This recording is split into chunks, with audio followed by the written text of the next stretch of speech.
It is transfer portal season. It is college football playoff season. But most importantly, if you're a Georgia fan, it is Gunner Stockton season next on the Locked On Bulldogs podcast.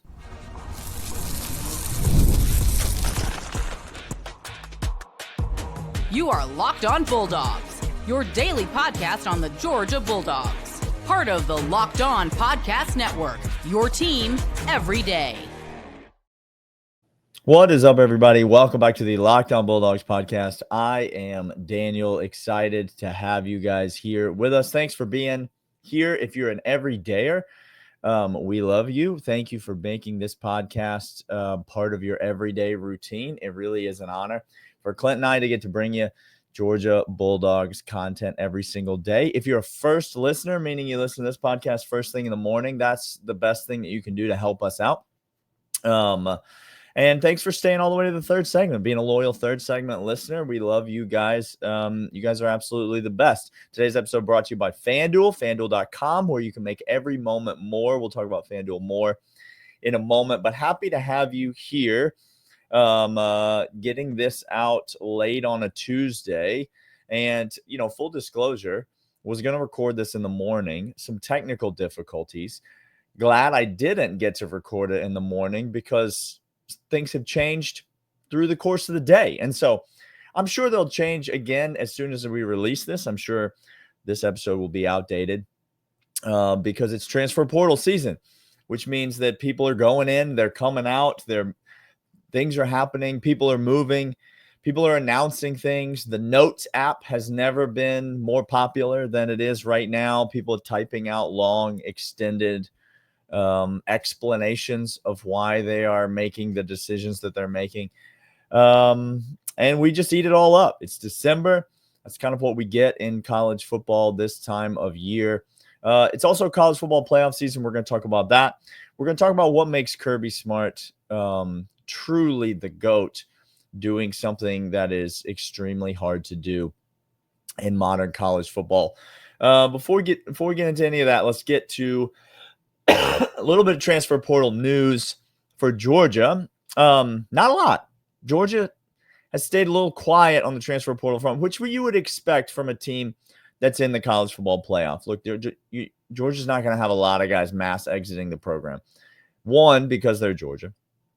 Because Kirby builds culture, because Kirby develops players, because Kirby has guys like Sokovie White, for example, who are waiting their turn, biding their time, and they are going to pay dividends.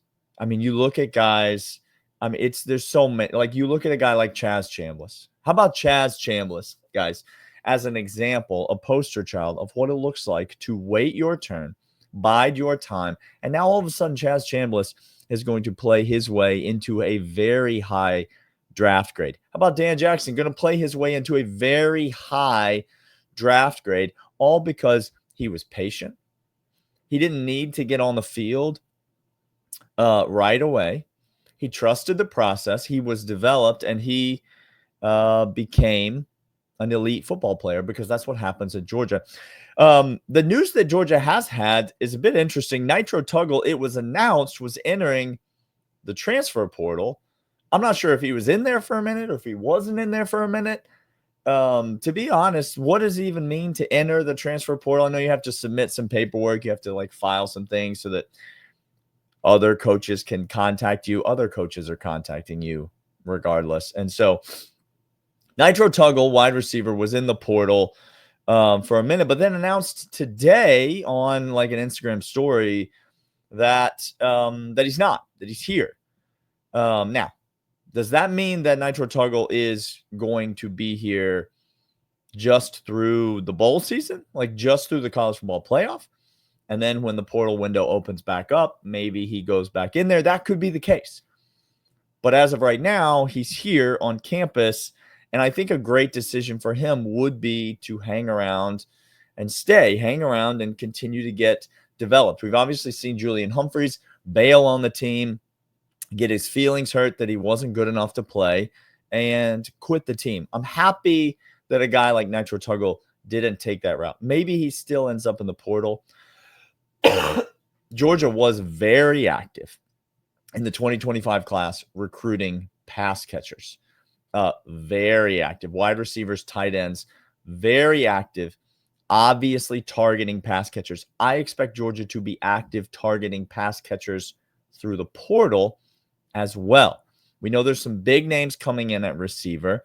I do think Nitro Tuggle is a guy that could find his way into the rotation next year. I think he's got talent. I think he's got flashes.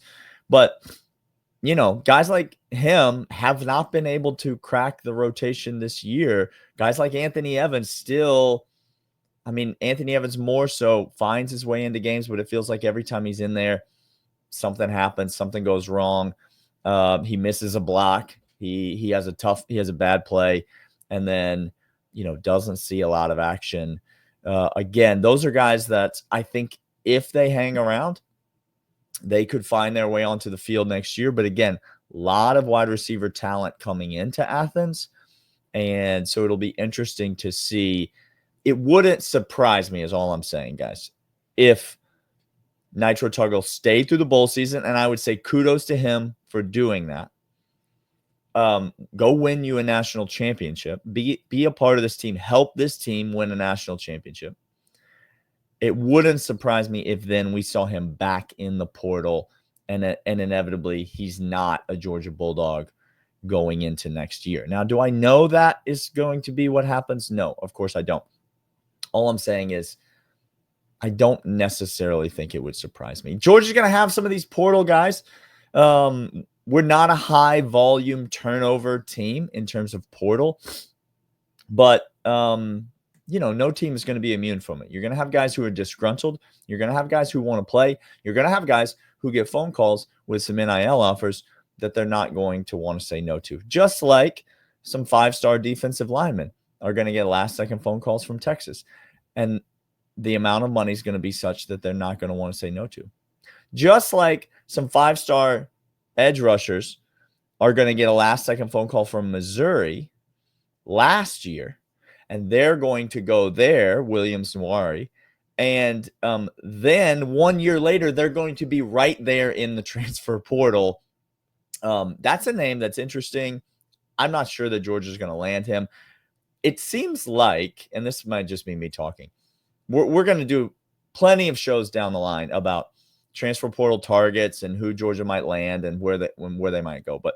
But when Nwari hit the portal, obviously big name out of Georgia. Georgia was there to the end, lost him to Missouri.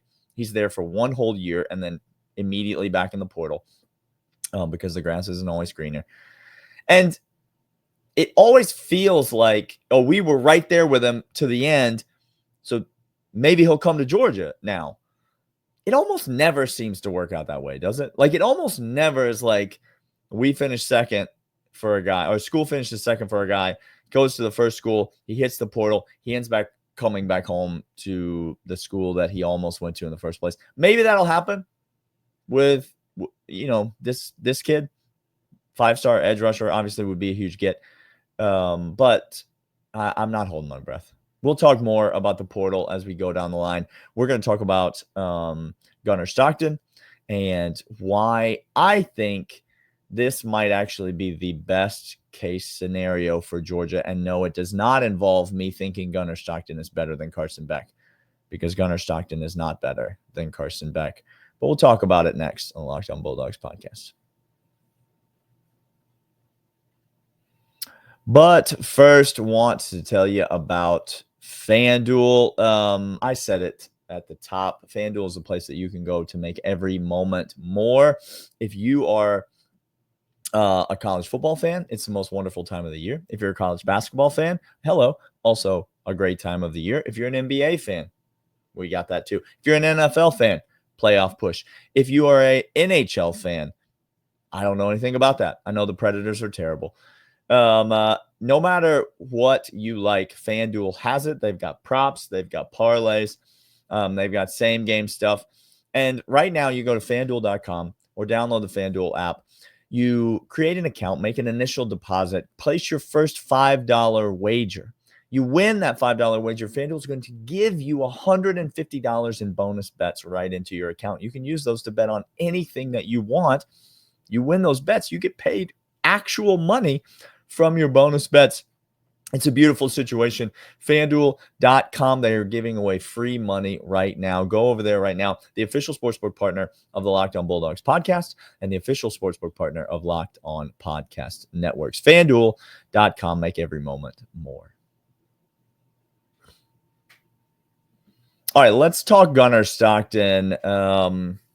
We mentioned on Monday, the news for Carson Beck. He is out. He is not going to play again this season. We absolutely wish him the best. We know that he's not going to abandon this team, go out to California and work with some QB coach or whatever. He's going to be doing his rehab. He's going to have his surgery. He's going to be doing his rehab. He's going to be preparing for the draft, but he's also going to be heavily involved in talking with these quarterbacks, coaching them up, getting them ready. We mentioned the quarterback nugget that Kirby Smart, I think, let slip, that he didn't even really intend to say, but that it was not going to be Jaden Rashada going into the game when Gunner Stockton's helmet came off if Carson Beck wasn't able to go, like we all would have assumed that it would be. It was not going to be Jaden Rashada. It was, in fact, going to be Ryan Puglisi going into the game to hand the ball off, which means Ryan Puglisi presumably is your current backup quarterback on this roster, which is fascinating if you're a Georgia fan. But I think this is a great scenario for Gunner Stockton, and here's why. He's been the clear number 2 all season. Now, we don't see that because you don't see a lot of action. He hasn't played in a lot of games this year. And Kirby's kind of also gone out of his way to say, well, we haven't had that many blowouts, and so we haven't had that many opportunities to play him. The most action that he got, Kirby said, the most meaningful action that he got, and I'm going to put that in quotes, was probably the FSU game last year in the bowl game, because I'm not sure if you remember, FSU fans, but that in fact was a blowout.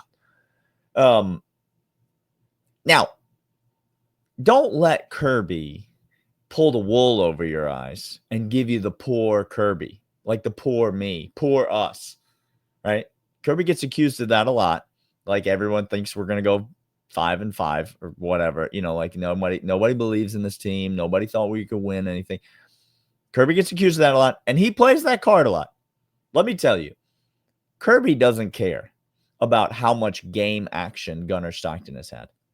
Do you know what Kirby cares about? Gunner Stockton's been getting all the number 2 reps in practice all season. He's been the guy sitting right next to Carson Beck in all the meetings and all the film sessions. He has been getting all of the looks in practice at number 2. Now, we've had an entire season of that. And now Georgia plays another football game in 3.5 weeks on the 1st of January at 8 p.m. in the Superdome in New Orleans. It's basically like a fall camp. It's essentially like he's had an entire season of number 2 reps in practice, and now he comes into the following season and he's getting all the 1 reps in fall camp, except he's game planning for 2 opponents. He's got Indiana and he's got Notre Dame. And for the next week and a half, he's going to be game planning for both of those opponents. And then the game plan will switch and he will only be game planning for one of those opponents. He's got plenty of time to work through offensive schemes with Bobo. He's got plenty of time to develop rapport with the wide receivers, which he already has. He's got plenty of time to figure out what he's comfortable with for this offensive staff to put in packages that are going to make him successful. I think we're going to use his legs, but I wouldn't expect Georgia's. A lot of people are talking about, we need to run Gunner Stockton like he's Mike Vick or like he's Haynes King, rather. I don't think that's what you're going to see from Georgia necessarily. I think the offense is going to look fairly similar, but there are going to be throws and looks and situations that Gunner's going to feel more comfortable in that might be different from the ones that Carson felt more comfortable in. There are going to be schemes and sets that are going to suit him more. Maybe that are going to have an option to take off and run And so we might see that. I think we'll see a lot more QB scramble than we're going to see QB designed run. If I'm being honest, this is not intended as a slight to anyone, but for no other reason, because the next quarterback in is our third string quarterback. We don't want to be trying to win a national championship with our third string quarterback. We're already trying to win a national championship with our backup. So I don't expect you're going to see so many designed runs, but Gunner is a competitor. You've seen that in him. Like, you've seen that he has that moxie. You've seen that he doesn't slide. He's not going to slide. He's going to put his head down, and he's going to try to gain yards any way that he can get them. And so I think we're going to see plenty of QB run, but I think it's going to come mostly off of scramble and a lot less off of design. So I don't think we're going to come out running the triple option or the wing T. I don't think you're going to see a ton of zone read. You might see some zone read, right? Think about the Stetson Bennett zone read in the red zone. That you may see from Gunner Stockton. But again, that's not a designed run. It's a read that we didn't really run a ton with Carson Beck. And so you might see a little bit more of that brought back, that Todd Monken, Stetson Bennett special. I think this is best case scenario for Gunner Stockton. I think he's going to thrive in the college football playoff. I do not think that Georgia's offense gets better with him at the helm.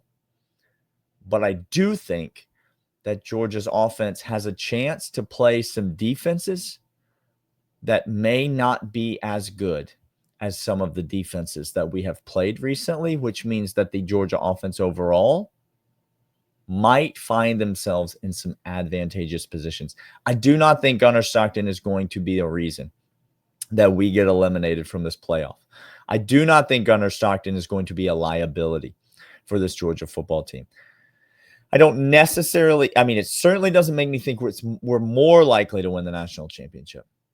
But I don't think it moves the needle all that much. If I were a Vegas handicapper, I would leave Georgia's national championship odds, which, by the way, we're second right now to Oregon. Oregon about plus 300 to win the national championship. Georgia about plus 320, 350 on FanDuel to win the national championship. I don't think I would move those very much. Now, the news about Carson Beck was largely pretty much out by the time those lines came out. And so I'm not sure that we ever will kind of know how Vegas really feels. But if I'm Las Vegas, I don't think I'd move it that much. I don't think Gunner Stockton's going to hurt us in the college football playoff. It'll be fascinating to hear reports out of practice to see how things go. But then mostly it'll be fascinating on January 1st to see what this offense looks like under Gunner Stockton. All right, I'll be back in segment 3 to tell you why Kirby Smart deserves all the money. He deserves all the, he is unequivocally the greatest coach in college football and has done something this year that I think puts him in even another class above every one of his competitors. We'll talk about that more right after this. But first, let's talk about Omaha Steaks. The holidays are coming and nothing delivers on the comfort and joy of the holidays quite like the unrivaled quality and taste of Omaha Steaks. It's guaranteed perfection in every single bite. And right now, you can save on unforgettable gifts with 50% off site-wide. That is 50% off site-wide at omahasteaks.com. Plus, score an extra $30 off with the promo code COLLEGE. 5 generations of experience. They consistently deliver the world's best steaks. And gifts experts at Omaha Steaks have made it easy to deliver the perfect holiday gift with thoughtfully curated packages featuring gourmet favorites from legendary steaks to mouth-watering desserts and more. Save 50% off site-wide for a limited time at omahasteaks.com. Plus, our listeners get an extra $30 off with the promo code COLLEGE. That's 50% off at omahasteaks.com and an extra $30 off with the promo code COLLEGE. Minimum purchase required. omahasteaks.com. All right, guys, let's talk about the head man, Kirby Smart. I think this is the best coaching job that Kirby Smart has done in his time in Athens, and he is a multiple-time national championship winner.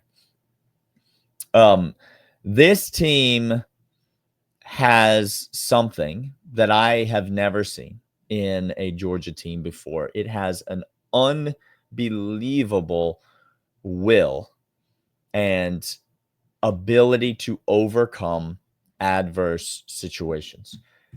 This has not been a supremely talented Georgia team. This is not a team that overwhelms teams with physical dominance. Much to the chagrin of us as Georgia fans. What this team has is more heart and more toughness and more character than any of the teams that we have played. And all of that, I think, translates right back to Kirby Smart. And then you look at that SEC championship game. I'm not just talking about the fake punt. I'm talking about the decisions to go for it on fourth down that we've seen throughout the season. I'm talking about the scheme and the halftime adjustments that are able to be made. You think about a game like that Alabama game, this Georgia team completely has gotten outclassed in the first half of games and then come out in the second half and completely flipped that script, all because of coaching, which all goes back to Kirby Smart. You think about the Clemson game. Similar thing. Defense played well throughout, but offensively, complete reversal in the second half because of scheme. All of that trickles back up to Kirby Smart. Kirby Smart, I think, with his best coaching job of all of his years in Athens this year. But what he's doing in winning another SEC title, in going yet again to the college football playoff, what Kirby Smart is doing is really difficult to do in modern college football. The playoff expands to 12 teams. Think about this, guys. The playoff expands to 12 teams. Even with 12 teams in the playoff, this is not me trolling, although I would be happy to do that. Even with 12 teams in the playoff, Kalen DeBoer and Alabama, how talented is that roster, guys? How much talent is there? Ask the guys at 24/7. Ask the guys at On 3 how much talent there is on that Alabama roster. One of the most talented rosters we've ever seen. 12 teams in the playoff. Alabama does not make it. 3 losses, including losses to 2 6-6 teams. In modern college football, with the transfer portal, with NIL, the playing field is being leveled to an extent. Now, I know the big boys still have all the money and the rest of, but we talked about this with recruiting, right? Kirby Smart's the best recruiter in college football. But being the best recruiter in college football does not win you as many recruiting battles as it used to, because money is sometimes a better recruiter than anyone. And that is what Texas A&M and Texas, who are essentially the same school, by the way. Don't let any Texas fan fool you. Texas A&M bought a lot of players and didn't win anything with them. Hold on. Texas is currently buying a lot of players, and as of yet, well, they're the same. See? You see how they're the same? Okay. Sometimes money talks, and being the best recruiter isn't enough, which means the field is coming up. And you see that in the recruiting rankings. Georgia's not going to have the number 1 recruiting class every single year, like those 3-4 years in a row where Georgia just was locked in, like Alabama under Nick Saban in the heyday, which was a long time ago. If you remember, Alabama used to be good at football. You have to really think about it and remember, but you're not going to see that. There's more parity in college football now than there ever has been. I think overall it's good for the game. It's bad for Georgia, but overall it's good for the game. Think about if this were a 4-team playoff right now. Think about Ryan Day and Ohio State. Where are they at? Where are they at in this playoff if this is a 4-team playoff? Oh, they're long gone. They're not even being considered for a 4-team playoff. Ryan Day, who's like, he's in the playoff every year, right? He's in there every single year. They're not even sniffing at the playoff if this is a 4-team playoff. Georgia, meanwhile, number 2 overall seed. And it wasn't a comfortable year. It wasn't a fun year. Georgia took 2 losses. But think about this. Even if it were a 4-team playoff, Georgia would still be the number 2 overall. They didn't just get the number 2 seed. They were the number 2 ranked team in the final college football playoff rankings, meaning in a 4-team playoff, they would be right there and no automatic qualifiers. What Kirby Smart is doing is proving that he has long-term dynasty staying power in an era when college football dynasties are going away with the dinosaurs. And by dinosaurs, I mean Nick Saban. College football dynasties are out of fashion right now. Look at Ohio State. Like, look at what's happening with Ryan Day. His fans are going to boo him during a home playoff game. There are going to be signs in Columbus about how Ryan Day should be fired during their home playoff game. Is that a dynasty? Does Ohio State have a dynasty? Alabama, that dynasty is clearly dead. Kirby Smart is the only one. He is one of one in college football who is proving that he can do it in the old era and he can do it in the new era. And whatever era you give him next, he's going to do it in that one too, because Kirby Smart is the greatest college football coach of all time. And if he wins the national championship this year, his resume, while it will be woefully short in terms of quantity of national championships, his resume will be unmatched in the history of college football. He will have done things that no coach in the history of college football could even have dreamed of doing. If he wins it this year, he's already the greatest in the game right now by a mile. If he wins it this year, you just talk to me about the greatest of all time, because I don't care about sheer volume of numbers. Give him years and he's going to get those numbers. Look at what he's done. If he wins it this year, he may be the best to ever do it. All right. Clint and I will be back later this week. We've got tons more Georgia content to get to. Make sure you're subscribed to the podcast. Tell a friend about the show. Don't sleep on the fact that your boys might find their way to New Orleans. And so if you are going to be in New Orleans, hit us up. Let us know. LockedOnBulldogs@gmail.com or hit us up on Twitter. And we will talk to you guys next time.